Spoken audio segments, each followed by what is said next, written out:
యేసుక్రీస్తు నామములో మీ అందరికీ శుభములు తెలియపరుస్తున్నాను. మార్నింగ్ మన్నా అని ఈ కార్యక్రమం ద్వారా మీరు అనేక మంది దీవించబడుతున్నారు. దేవుడు మన ప్రార్థనను ఆలకించే దేవుడు. అయితే దేవునికి లోబడకపోవటం, దేవుని చిత్తం చేయకపోవటం, వీటి ద్వారా దేవుడు మన మనవిని ఆలకించకుండా ఉన్నాడు. ఈరోజు బైబిల్లో అనేక మంది ప్రార్థనను దేవుడు ఆలకించినట్టుగా మన పరిశుద్ధ గ్రంథంలో చూస్తున్నాం. దావీదు చేసిన ప్రార్థనను దేవుడు ఆలకించాడు. అప్పుడు దేశానికి వచ్చే తెగులు నుండి దావీదు ప్రజలను కూడా రక్షించినట్టుగా మన పరిశుద్ధ గ్రంథంలో చూస్తున్నాం. 2 సామెల గ్రంథం 24వ అధ్యాయం 25వ వచనం, దేవునికి ఒక బలిపీఠం కట్టి దహన బలులను సమాధాన బలులను అర్పించినప్పుడు దావీదు దేశం కొరకు చేసిన ప్రార్థనను దేవుడు ఆలకించాడని, ఇశ్రాయేలు పైన ఉన్న ఆ శాపము తెగులు కొట్టివేయబడిందని మన పరిశుద్ధ గ్రంథంలో చూస్తున్నాం. బలిపీఠం కట్టాడని, దావీదు కూడా బలిపీఠం కట్టాడు కాబట్టి ఆయన ప్రార్థన దేవుడు ఆలకించాడు. హల్లెలూయా. 1 రాజుల గ్రంథం 18వ అధ్యాయం 32వ వచనంలో మనం చూస్తే, దావీదుకు ఏలియా బలిపీఠం కట్టిన తర్వాతనే ఆయన ప్రార్థనను దేవుడు ఆలకించాడని మనం చూస్తున్నాం.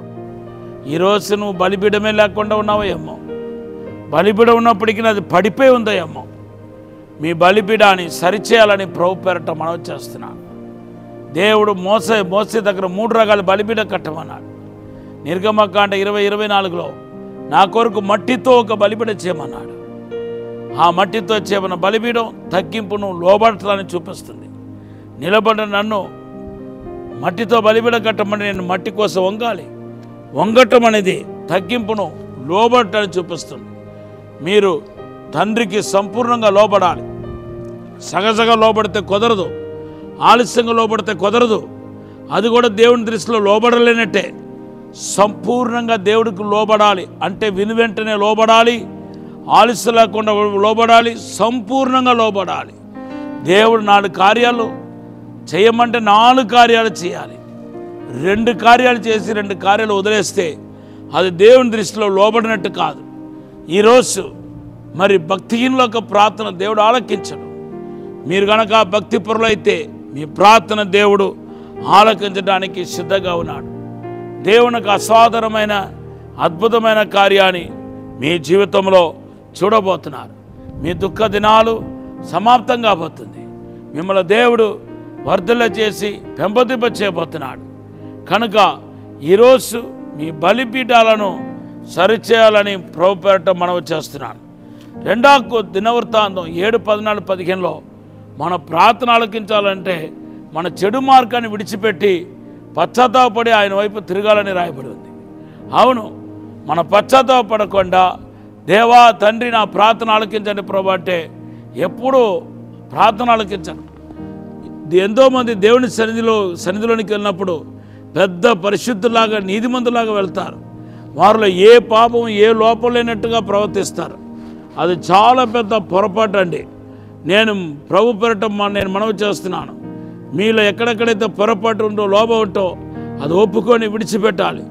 అంతేకాదు మనం సమస్యలకుండా అడిగినప్పుడు మన ప్రార్థనకి జవాబు వస్తాయి. లూకాసు వార్త 18:1-3 వచనాల్లో మనం చూస్తున్నాం.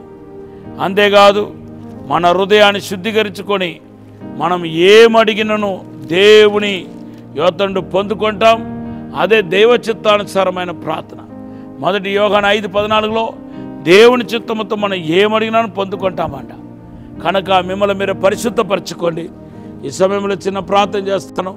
పరిశుద్ధము నమ్మకమైన పరలోక తండ్రి, నీకు వందనాలు, స్తోత్రాలు ప్రభా.